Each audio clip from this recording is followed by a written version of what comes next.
बदलापूरच्या एका शाळेमध्ये 2 अत्यंत लहान मुलींवर जे अत्याचार झाले ते अत्यंत घृणास्पद आहे, क्लेशदायक आहे, संतापजनक आहे।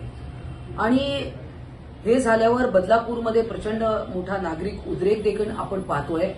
परंतु शासनाच्या वतीने मी सांगू इच्छिते की कोणालाही यातून क्षमा केली जाणार नाही। मुख्यमंत्र्यांनी आदेश दिलेत फास्ट ट्रॅक कोर्टमध्ये ही केस चालवायची।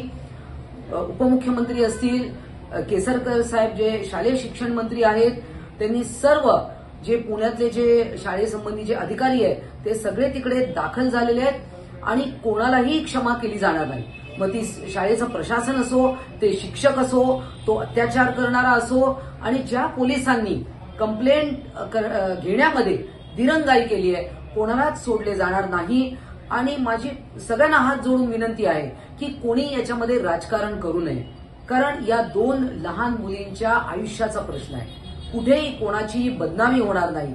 आणि परंतु त्यामध्ये की कोणालाही जे जे दोषी आढळतील या सगळ्या तपासामध्ये कोणालाही सोडता कामा नये आणि त्यांच्यावर कडक अशी शिक्षा बजावली पाहिजे। एक स्त्री म्हणून मला असं वाटतं की त्या नराधामाला फाशीची शिक्षा दिली पाहिजे।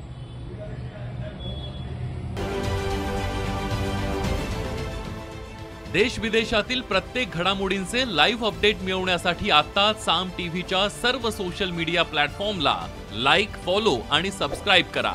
तसंच सर्व नोटिफिकेशनसाठी बेल आयकॉन प्रेस करायला विसरू नका।